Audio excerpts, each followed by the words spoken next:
할렐루야. 살아계셔서 지금도 우리와 함께 하신 하나님을 찬양합니다. 하나님께서 이 시간 기대하며 소망하며 나아온 우리 모두 가운데 하나님의 놀라운 은혜 허락하실 것을 믿습니다. 마음에 소원하는 것들을 이루시고 또 응답해 주실 것을 믿습니다. 미국의 유명한 농구 선수 중에 코비 브라이언트라는 사람이 있었습니다. 안타깝게도 2020년도에 헬기 사고로 절명하기는 했지만 뛰어난 실력으로 마이클 조던 다음 가는 선수다라는 칭호도 받던 사람이죠. NBA라는 그 농구에서는 최고의 리그에서 5번이나 우승을 경험했고 득점도 통산 33,643점을 했다라고 합니다. 엄청나죠. 그리고 또 한 경기에 81득점을 한 적도 있다고 합니다. 농구가 점수가 많이 나는 경기이기는 하지만 그렇다고 해도 81득점을 했다고 하는 것은 거의 혼자서 다 득점을 했다라고 봐도 무방할 정도로 엄청난 활약을 한 것이죠. 그런데 이 코비 브라이언트가 이렇게 대단한 선수가 될 수 있었던 것은 또 하나의 중요한 이유가 하나 있었습니다. 그것이 무엇이냐면 확실한 롤 모델이 있었다라는 것입니다. 그는 농구의 황제라고 불리던 마이클 조던을 존경하고 닮고 싶어 했다라고 하죠.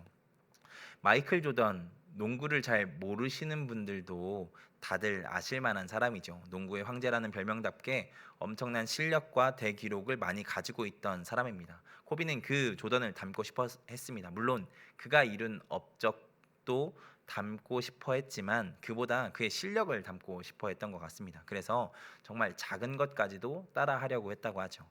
조던이 경기 중에 숨을 쉬는 타이밍도 따라하려고 했고 슛을 쏠때 잠깐 혀를 내미는 것까지도 따라하려고 했다고 합니다. 그것도 모자라서 조던의 경기 비디오를 수천 번씩 돌려보면서 복사하듯이 따라했다라고 합니다. 그 중에서도 코비가 조던을 닮고 싶어서 가장 열심히 따라한 것 중에 하나가 아침 훈련이라고 합니다. 조던은 아침 6시부터 조식 클럽이라고 해서 아침 6시부터 클럽 그 같은 선수들하고 운동을 하는 시간들을 가졌는데 코비는 조던보다 더 열심히 해보려고 새벽 4시부터 훈련을 시작했다라고 합니다.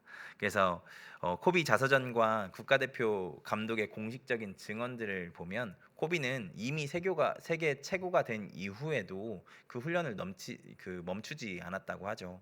심지어 손가락이 부러지고 무릎 연골이 다 닳아서 통증이 엄청 심각한데도 불구하고 그 새벽 4시에 체육관에 불 켜고 훈련하는 것을 포기하지 않았다라고 합니다. 그래서 마이클 조던에 따르면 코비는 새벽 2시에도 조던에게 전화를 했다라고 하더라고요. 새벽 2시에도 전화를 해서 그 마이클 조던에게 닮고 싶은 것들에 대해서 물어보고 했다라고 합니다. 그래서 마이클 조던은 코비에 대해서 이렇게 추억한다고 합니다. 그는 나의 모든 것을 가져갔다. 코비는 나를 가장 완벽하게 닮아낸 유일한 사람이다라고 말했다라고 합니다. 여러분에게도 이렇게 닮고 싶은 사람이 있으실지 모르겠습니다. 인간적으로 혹은 인격적으로 닮고 싶은 롤 모델이 있으실지 잘 모르겠습니다. 아마 있으신 분도 있고 이제는 이쯤 되니까 그 사람이 다 그 사람인 것 같아가지고 뭘 닮냐라고 생각하시는 분들도 계실지 모르겠습니다. 그런데 나이를 불문하고 또 우리가 얼마나 대단한 사람이건 간에 우리가 그리스도인이라면 닮아야 되는 분이 있겠죠. 바로 우리 예수님이십니다. 우리가 마가복음을 읽고 나누는 것도 사실 이 때문입니다. 예수님을 더욱 알아가고 더욱 닮아가기 위해서 이 마가복음을 읽고 묵상하고 있는 것이죠. 오늘은 예수님께서 일생 동안 가장 중요하게 생각하신 것에 대해서 나누려고 합니다. 바로 기도에 대한 것이죠. 바라기는 예수님께서 얼마나 기도를 중요하게 생각하셨는지, 그리고 또 기도가 무엇인지, 또 우리가 어떻게 기도해야 하는지 말씀을 통해서 알게 되는 시간 되기를 소망합니다. 그래서 더욱 예수님 닮아가는 우리가 되기를 소망합니다. 오늘 말씀에는 새벽 아직 미명 밝기 전에 예수님께서 일어나셔서 한적한 곳으로 가셔서 기도하시는 장면으로 말씀이 시작되고 있습니다. 마가복음 1장을 우리가 쭉 읽어 오셔서 대충 아시겠지만 마가복음 1장에서는 예수님의 사역이 얼마나 바빴는지, 얼마나 분주했는지를 참 많이 보여주고 있습니다. 먼저 예수님께서 회당에 들어가셔서 가르치셨다라는 말씀으로 1장의 중반부의 말씀이 시작을 하지요. 그런데 회당에서 가르치시는 사역도 바쁘셨을 텐데 가르치는 것에서 끝나지 않고 회당에 찾아온 귀신 들린 사람에게 귀신을 쫓아주시는 사역도 예수님께서 일으키십니다. 사실 한 사건, 그러니까 한 장소에서 복음서를 읽어보시면 아시지만 거의 한 장소에서는 한 사건만 일어나게 되어 있습니다. 그런데 특별히 여기에서는 회당에서 두 사건이 있었다라는 것을 보여줌을 통해서 예수님의 사역이 얼마나 분주했는지를 마가가 보여주고 있다라고 생각을 해볼 수 있습니다. 그런데 여기서 끝이 아니죠. 예수님의 사역이 회당에서 끝나지 않고 어디로 이어집니까? 베드로의 집으로 이어지죠. 베드로의 집까지 가셔서 베드로의 누구를 고쳐주십니까? 장모를 고쳐주시는 사역도 이어가시죠. 이게 하루에 있었던 일입니다. 근데 더 놀라운 것은 이것도 끝이 아니라는 것이죠.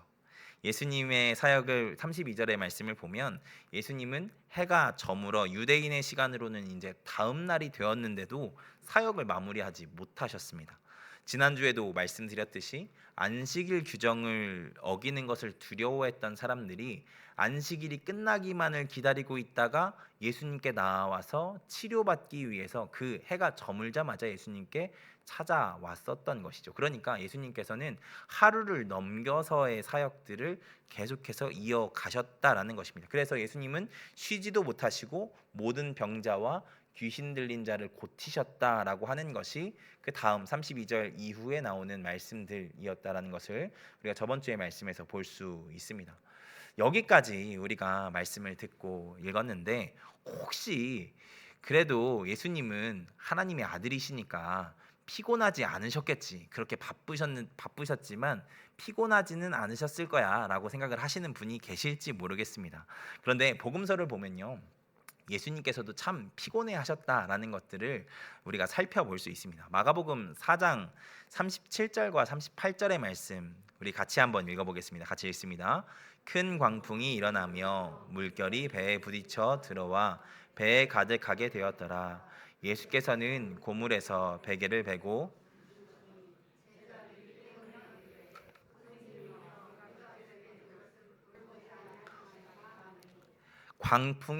큰 광풍이 일어서 물결이 배에 부딪혀서 배에 물이 가득 찼대요. 심각한 상황이지 않습니까? 예수님이 누워 계신 곳에도 아마 물이 들이쳤을 것입니다. 그런데 예수님은 들이친 물과 그 풍랑 가운데 배를 어떻게든 살려보려고 바삐 움직이는 그 제자들의 발걸음 소리들을 충분히 들으셨을 텐데, 그 분주함의 소리들을 들으셨을 텐데도 그곳에서 세상 모르고 뭐하고 계십니까? 주무시고 계셨어요. 대단하죠. 왜 그러셨을까요? 그만큼 피곤하셨다라는 것을 말씀을 통해서 보여주는 것이죠. 이 피곤함이라는 단어가 예수님께 붙어 있어서 조금 불경스러운 것 아니냐라는 생각을 하실 분이 계실 것 같아서 더 직접적으로 예수님 피곤하셨다라는 본문을 가져오자면, 우리 요한복음 4장의 말씀을 보면 수가성 여인을 만나시는 장면이 있죠. 그 장면에서 요한복음 4장 6절의 말씀을 잠깐 보겠습니다. 같이 읽겠습니다. 거기 또 야곱의 우물이 있더라. 예수께서 길 가시다가 피곤하여 우물 곁에 그대로 앉으시니 때가 6시쯤 되었더라. 아멘. 예수님이 길을 가시다가 어떠셨다고요? 피곤하셨다고요. 예수님도 피곤함을 느끼셨습니다. 예수님도 그 수많은 사역 속에 충분히 지치시는 육신을 가지시고 계셨다라는 것입니다. 육신을 입은 사람에게 피곤함이라는 것은 어쩔 수 없는 것입니다. 예수님도 피곤하셨어요. 그러니까 교회 일 한다고 하나님 나라의 일을 한다고 피곤하지 않은 것은 아니라는 것입니다. 그런데 바로 그 시간을 지나 새벽 아직도 미명에 오늘 말씀에서 예수님께서 무엇을 하기 위해 일어나셨다라고 말씀은 이야기를 합니까? 기도하시기 위해서 일어나셨대요. 피곤한 와중에도 예수님께서 기도의 시간을 놓치지 않으셨다라는 것입니다. 새벽 미명이라는 시간은 자연스럽게 우리가 가질 수 있는 시간이 아닙니다. 결단하고 노력하지 않으면 그냥 없어지고 흘러가는 시간이 새벽 미명의 시간이죠. 예수님은 그 난리통에 배 안에서 주무셨던 분인데, 배에서 그 난리가 났을 때도 주무셨던 분인데, 그러니까 새벽에 잠이 많으셨을까요? 안 많으셨을까요? 저는 많으셨을 거라고 생각을 하거든요. 그 피곤한 와중에 그 배에 그 난리가 나는데도 깨지 않으셨던 분이 새벽 미명에 일어나셨다는 것을 생각했을 때, 그 새벽에 얼마나 피곤한데 잠을 더 자고 싶으셨을 것이라고 저는 생각을 하는데, 그것을 이기시고 일어나셨다라는 것을 생각했을 때 예수님께도 참 쉽지 않은 시간이었겠다라는 생각들을 하게 됩니다. 저는 새벽 기도회 이야기를 할 때마다 우리 은퇴 목사님 생각이 많이 납니다. 우리 은퇴 목사님께서 계속 그 두 가지만 없으면 목사 할 만하다라고 이야기를 하셨던 기억이 있는데요. 그 두 가지가 하나는 설교고, 두 번째가 새벽 기도, 새벽 예배였죠. 목사는 새벽 기도회에 설교를 해야 되니까 종종 목사님께서 하셨던 말씀이 생각나곤 합니다.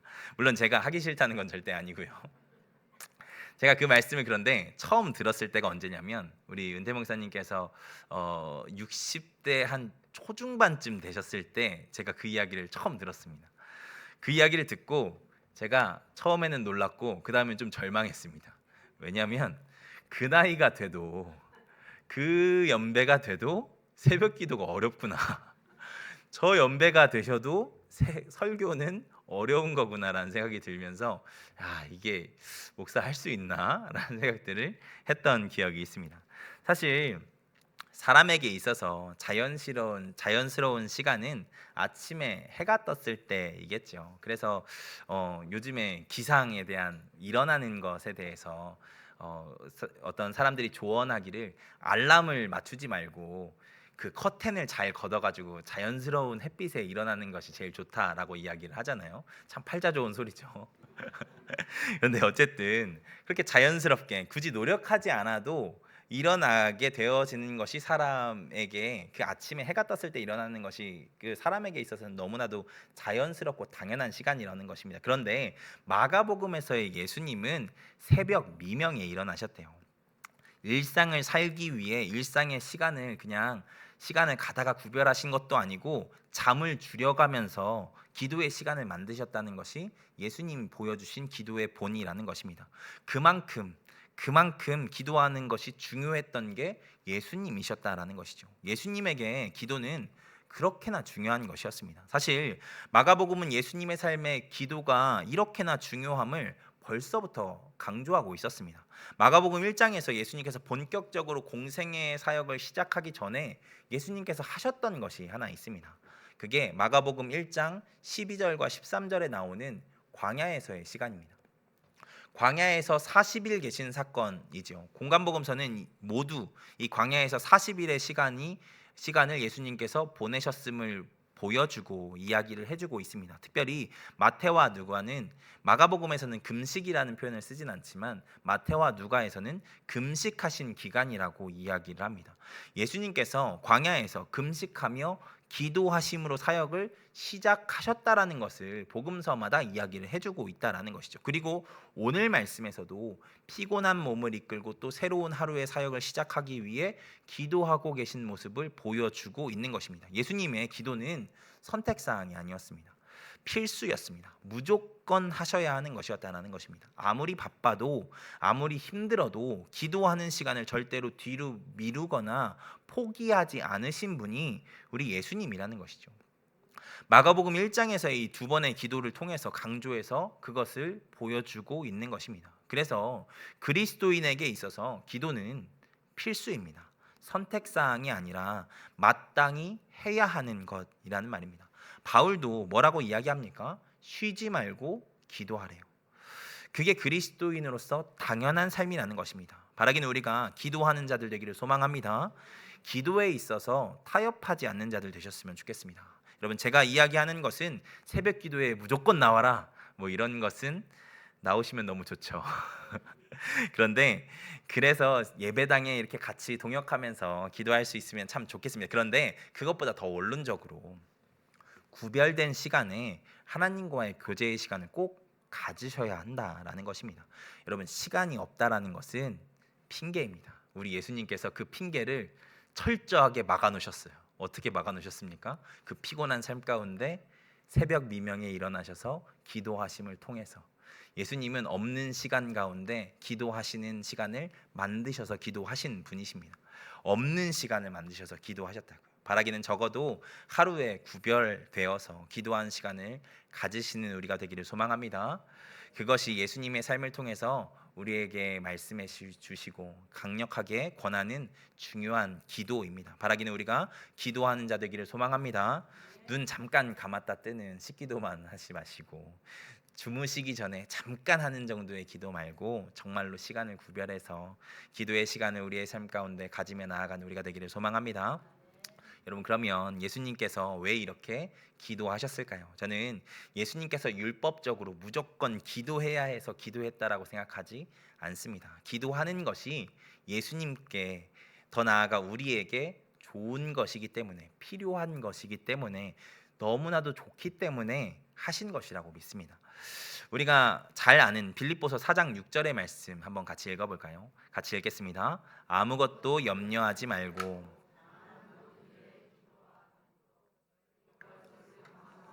하나님께 아뢰라. 아멘. 이 말씀을 보면 바울이 기도에 대해서 가르치면서 모든 일에 기도와 간구로 우리가 구할 것을 하나님께 아뢰드리라고 말하고 있죠. 그렇게 우리의 삶의 모든 것 가운데 하나님께서 일하실 것을 구하며 살아가는 것이 그리스도인의 삶의 특권이라고 말해주고 있는 것입니다. 전능하신 하나님께 기도할 수 있다라는 건 그분이 우리의 기도를 들으신다는 것, 그래서 우리가 아무것도 염려할 것이 없다라는 것, 이것이 얼마나 큰 특권입니까? 그래서 바울은 기도하라고 하고 있는 것입니다. 예수님께서 왜 기도하셨을까? 이것은 우리에게 의무라는 것을 이야기해 주시기보다 우리에게 주신 특권이라는 것을 보여주시기 위해서 이렇게 예수님께서 하신 것이라고 생각을 합니다. 전능하신 하나님께서, 모든 것이 가능하신 하나님께서 우리의 기도를 들어주신다라는 것이 여러분 얼마나 대단한 일입니까?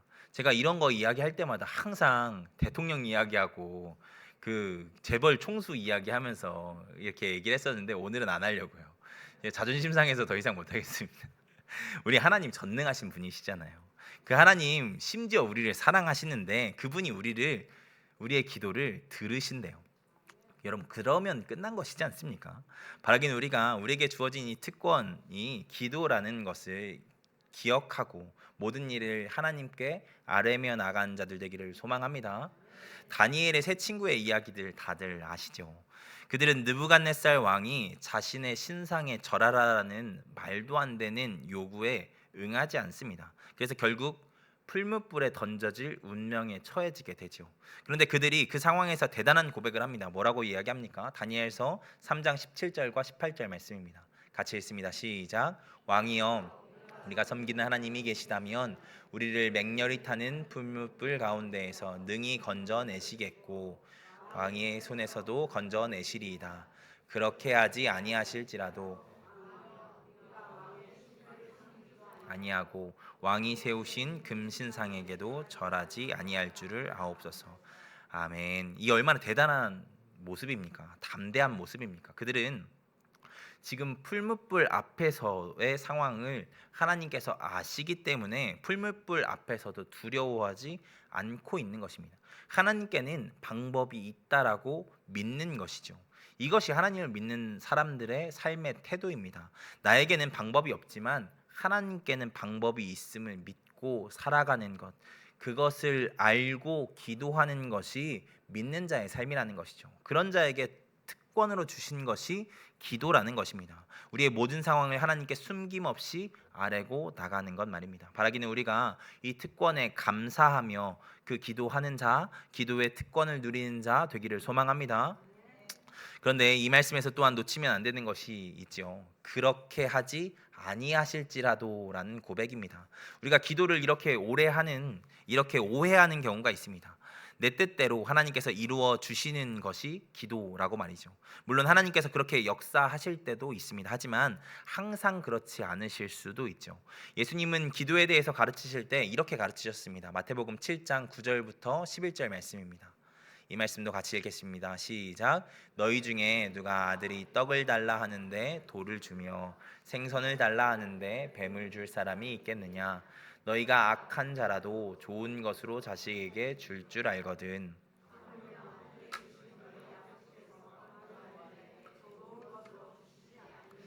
아멘. 뭐라고 말씀하십니까? 구하는 자에게 좋은 것을 주시는 분이 우리 하나님이시라고 말씀하시죠. 하나님은 우리보다 더 지혜롭고 완전하신 분이시기에 우리 구하는 자들의 그 구하는 것의 본질과 그것으로 인한 결과까지 다 아시는 분이십니다. 그래서 우리가 구한 것보다 더 좋은 것이 무엇인지 또한 아시는 분이라는 것입니다.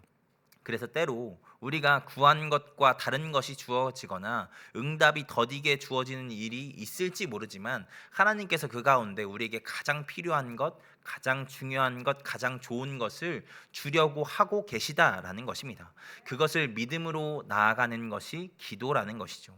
요즘 저희 아내하고 제가 오늘 아침에도 한 고민인데 계속해서 하는 고민이 하나 있습니다. 그게 무엇이냐면 저희 아들에게 핸드폰을 사줄 것인가 말 것인가 하는 문제입니다. 이게 참 어려운 문제더라고요. 사실 저희 아들이 만약에 핸드폰을 사달라고 떼를 썼으면 그냥 혼내고 끝냈을 것 같습니다. 그런데 저희 아들이 그렇게 떼를 쓰지 않고 이렇게 얘기하더라고요. 아빠, 아무래도 나 핸드폰이 필요한 것 같아. 친구들을 만나려고 하니까 그 전화가 없으니까 연락을 할 방법이 없더라고. 이렇게 얘기를 하는 거예요. 무슨 할아버지 같이. 그래서 제가 그렇게 얘기를 하는데 그 고민이 너무 공감이 되는 거죠. 그리고 안 그래도 이제 또 방학인데 친구들을 만나긴 만나야 될 것 같은데 그럼 어떻게 해야 되지? 사줘야 되나? 이런 생각들이 들더라는 것이죠. 그런데 이제 저희 아들은 친구들을 만나는 문제들만 이제 생각을 하지만 저희 아내와 저는 그 너머의 생각들을 하잖아요. 이 핸드폰을 받게 되면 요즘에는 카톡에서도 뭐 그 무슨 동영상들이 계속 나오더라고요. 그래서 그 동영상을 계속 보게 되는 상황들이 생길 수도 있고 또 여러 가지 이제 또 어렵고 또 그 안에 중독이 될 수 있는 부분들이 많이 있기 때문에 이걸 사줘야 되나 말아야 되나 그 아들이 생각하는 것보다 그 너머의 생각들을 하면서 어떤 게 더 좋은 것인지를 그 아들에게 제일 좋은 것을 우리가 고민하게 되는 것이잖아요. 하물며 사실 부모하고 자녀하고의 차이 얼마 되지도 않는 그 차이에서도 이런 차이가 나는데 하나님과 피조물과의 차이는 얼마나 크겠습니까? 하나님과 피조물과의 차이는 이게 폭이 우리가 생각하는 것과는 완전히 다른 것이겠죠. 그래서 바울도 앞서 빌립보서 4장 6절에서 모든 것을 아뢰라고 이야기를 하고 7절에서 이렇게 이야기를 합니다. 빌립보서 4장 7절의 말씀 한번 읽어보겠습니다. 같이 읽습니다. 그리하면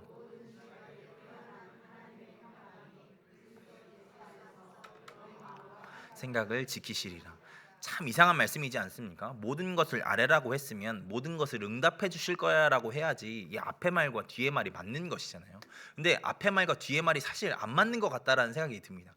모든 것을 아뢰라 그러면 다 응답해 주실 거야 이게 아니라 뒤에서는 너의 마음과 생각을 지키시리라 라고 이야기를 하시죠. 여기서 바울이 왜 이렇게 이야기를 할까요? 하나님께서 너의 마음과 생각을 지키실 거래요. 그 기도에 어떻게 응답하시는 것인지는 중요한 게 아니라는 것입니다. 그거는 이제 하나님의 몫이고 그리고 그 가운데서 하나님께서 우리에게 가장 좋은 것 주시는 것 중에 하나가 무엇이냐면 그 두려운 마음 붙잡아 주시고 떨리는 생각 지켜 주실 것이라고 말씀해 주고 있는 것입니다. 기도함 가운데 하나님께서 하나님을 신뢰하게 될 수 있는 마음들을 허락하실 것을 말씀해 주고 있다라는 것이죠. 하나님께서 평안함을 허락하신다라는 것입니다. 하나님께서 일하실 것이라는 믿음을 허락하신다라는 것입니다. 그래서 우리가 기도하는 것입니다. 하나님께서 역사하실 것을 믿고 말입니다. 나의 뜻대로 말고 하나님의 뜻대로 가장 좋고 선한 방법으로 응답하실 것을 믿고 말이죠. 그게 기도이고 그래서 기도가 특권인 것입니다. 내가 생각하는 것보다 더 선하고 더 좋게 일하실 분이 우리 하나님이시고 그 하나님께서 우리의 기도를 들어주신다고 하는 것이 기도에 대한 약속이니까요. 바라기는 우리가 하나님을 의지하는 자들 되기를 소망합니다. 그래서 하나님 예수님께서 삶을 시작하시며 기도하는 시간을 놓치지 않으신 것처럼 우리 또한 기도하는 자들 되기를 소망합니다. 그것이 너무 좋은 것이니까 바라기는 그 좋은 것 선물과 같은 이 기도를 놓치지 않고 해 나간 자들 되기를 소망합니다. 여러분 그래서 다시 이야기하는 것이지만 이 기도의 시간들을 결단하셔야 합니다. 여러분 아무리 좋아도 그냥 되지는 않더라고요. 저는 기도와 운동이 참 많이 닮아 있다라는 생각을 합니다. 우리가 운동해야 하는 건 너무 잘 알잖아요. 중요한 것도 알고 좋은 것도 알죠. 그런데 그게 참 하기가 싫지 않지 않습니까? 저도 새벽 예배 끝나고 혹은 일과를 끝내고 달리기를 하려고 하면 그때 오만 가지 핑계가 막 이제 들기 시작합니다. 오늘은 좀 피곤했으니까, 오늘은 좀 다리가 좀 떨리는 것 같으니까, 오늘은 구름이 많이 꼈으니까 좀 있으면 비가 오지 않을까. 뭐 별의별 생각들이 들더라고요. 또 오늘 아침에는 또 마침 비가 와주더라고요.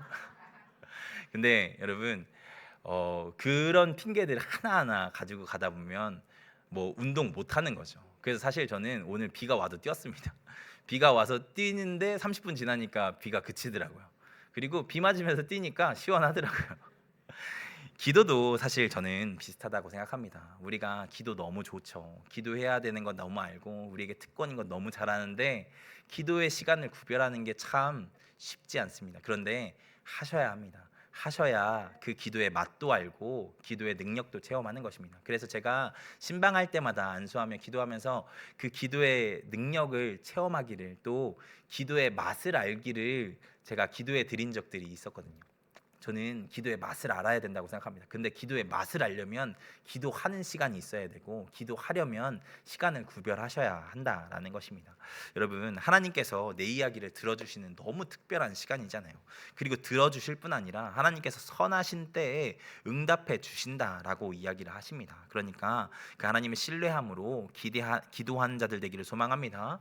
전능하신 하나님, 우리를 사랑하신 하나님께, 우리의 작은 신음에도 응답하신 하나님께 우리의 모든 답답한 심정들을 아뢰는 이 특권의 기쁨을 누리는 우리 모두가 되기를 소망합니다.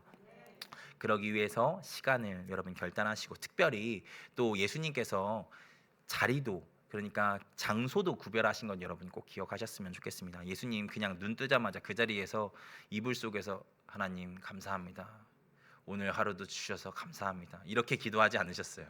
예수님 시간도 구별하실 뿐 아니라 장소도 구별하셨어요. 교회 나오시라는 것 아니라, 우리 사실 여기저기 흩어져 사시잖아요. 근데 교회 나오시면 더 좋고, 교회 못 나오실 형편이라면 집 안에서라도 장소를 구별하셔야 돼요.